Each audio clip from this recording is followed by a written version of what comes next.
Hey guys, what's up? I'm Erin and welcome back to the channel. Can money buy happiness? Well, according to the latest survey from Empower, 59% of Americans say that yes, indeed, money can buy happiness. And whether you're talking income or net worth, it comes at a pretty steep price tag. Let's first look at income. All generations outside of millennials seem to think that the typical income needed to hit financial happiness comes around $120,000 to $130,000 a year. The millennials are over here trying to break records, saying that an income needed for financial happiness is around $525,000. Okay, that seems a bit extreme. I'm gonna grab a calculator because I don't want to do that kind of math in my head and especially on camera. That comes out to about $44,000 a month. Yes, that's a bit extreme. Keep in mind that the average household income in America is about $75,000 a year. And I can certainly get behind the justification of saying you need roughly double that to hit financial happiness. But getting to the point where you're saying you need 7 times that to hit financial happiness does seem like we're taking things a bit to the next level. And what about net worth? Millennials again are leading the pack, saying they need roughly $1.7 million to hit that financial happiness threshold. Gen X and baby boomers are roughly in line with each other, saying they need that magical $1 million. And the youngest generation, Gen Z, say they need about $500,000. Age plays a huge factor in all of these numbers. Let's first talk about that millennial group. That's my group. I am an older millennial, and it might speak to the phase of life we're in or the stage of life we're in. We are kind of at a phase of life where life's pretty expensive. Perhaps you're buying your first home, building a family, still in the early to mid stages of your career, where it feels like your income just isn't quite where you'd like it yet. At the same time, they may be carrying a very heavy debt burden, maybe student loans, an auto loan, that mortgage. Maybe it feels like they're behind on their savings, just treading water trying to keep up. And when you're in the middle of all of that, it can feel like you need a huge sum to get out of it. For the youngest generation, many are still kiddos, and I hope they're not worried about finances yet. And for others, maybe they're just getting started on their financial journey. For Gen X, they're probably dealing with a lot of the same issues as millennials, but maybe they're just a little bit further along in their career, so they've had a little bit more time to build up some wealth, and maybe they find themselves in their peak earning years. And maybe with a little more work experience under the belt, maybe they feel that you can get by with a little bit of a lesser income, less than $500,000. And for those baby boomers, many are at or near retirement, and maybe they found that they can afford life as is, or maybe they find themselves in a stage of life that's a little bit less expensive. Maybe their kids are grown and supporting themselves, and maybe their home's paid off, things like that. Now, I did do my own wildly unscientific study on income and net worth as it pertains to happiness by tossing up a poll here on YouTube. And the most popular income selected for financial happiness was in the $100,000 to $150,000 range. So that income is pretty much in line with the income ranges from the survey, except for the millennials. And as far as net worth, the net worth necessary to feel financially happy was the $2 to $4 million range, which was actually notably higher than the Empower survey results. And just what is financial happiness anyway? To most Americans, it's more than net worth.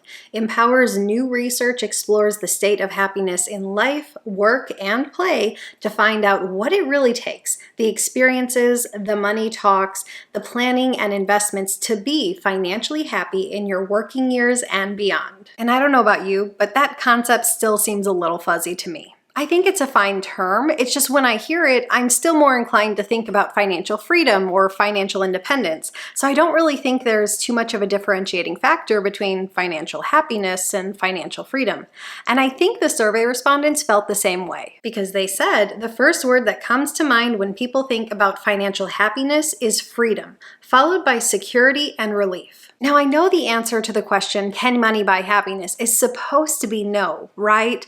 But I think in actuality, it's a little bit of yes and a little bit of no.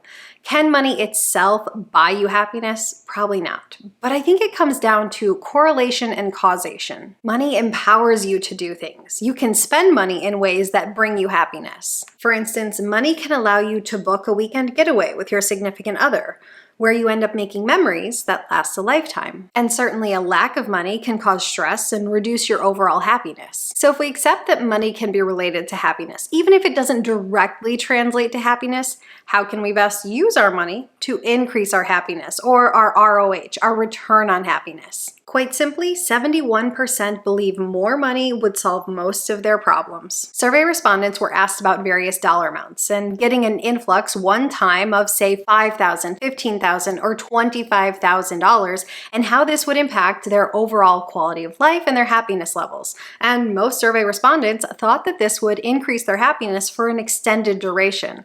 And I think that's kind of a flawed way of thinking. If you were told you just won $25,000, of course that would make your day. But long term, it probably wouldn't impact your happiness. Consider that winning a $20 million lottery ticket won't make you happier. Research has shown that after 1 year, lottery winners go back to their baseline. Some are even less happy. So if $20 million doesn't make people happier over time, chances are $25,000 isn't going to do the trick either. Sure, you may use that money to buy something nice, and at first it feels good to buy that thing, but eventually that just becomes another thing that you own and doesn't provide you any extra happiness. So how can we really boost our happiness? First, make sure that your basics are covered. Being able to pay your bills, ditch debt, and save for the future. If you aren't able to do these three things, chances are you're in a survival state and experiencing financial stress. Consider that in this survey, 36% could not handle an unforeseen expense over $500 without real worry. That's an incredibly difficult position to be in, because chances are you are going to experience unforeseen expenses in life. If you can't cover your bills, if you're falling behind on debt, if you can't save for your future,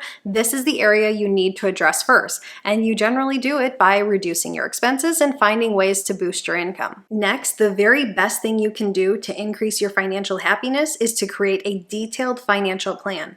73% believe the statement, "A solid financial plan would bring me happiness." Americans with a more detailed financial plan are 3 times as likely to report greater happiness in money matters, including goal setting, debt, net worth, and financial allies. A financial plan is more than just a budget. A budget is a component of your financial plan. It addresses your day-to-day expenses and your income, and it is the foundation for your financial plan. A financial plan is also going to include your investing strategies and any goals you may have. And I'm not just talking those target end date goals, I'm talking about all the goals along the way. When do you want to buy your first home? When do you want to have that home paid off? What vacations do you want to take? Are you currently in debt? When do you want to have that debt paid off? All the little financial goals you want to hit. And the more you break your goals down to manageable pieces, the more likely you are to hit them. Let's use investing, for example. A lot of people have the goal to hit $1 million invested. But what if you broke that down further? Maybe you just want to hit your first $10,000, then it's your first $25,000, then it's that first $100,000, and then going from there.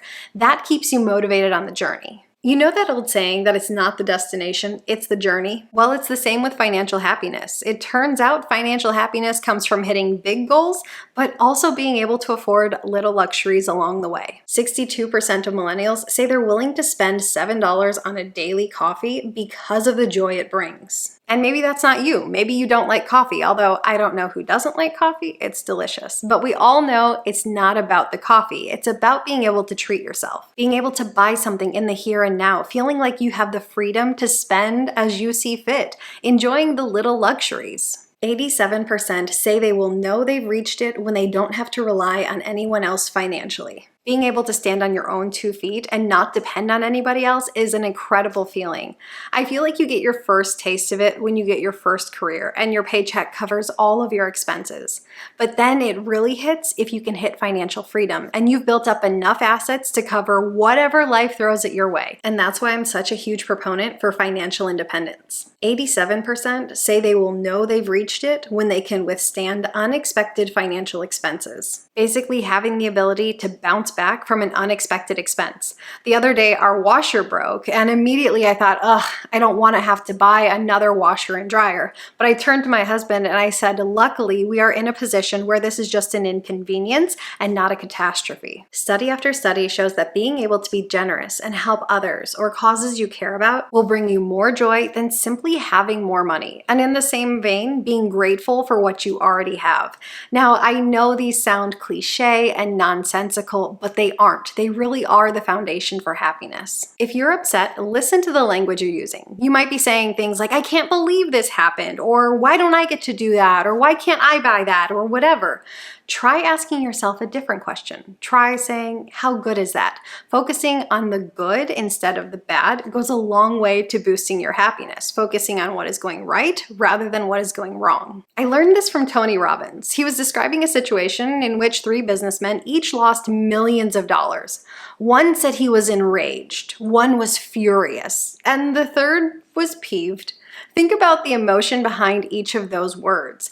All of these men were in the exact same situation. How you describe a situation will dictate how you feel about it. Americans agree that financial happiness can have a transformative effect across many measures of the good life. Just like in other areas of your life, if you're happy in one area, it bleeds over into the others. If you enjoy your job, you go home at the end of the day and you had a good day.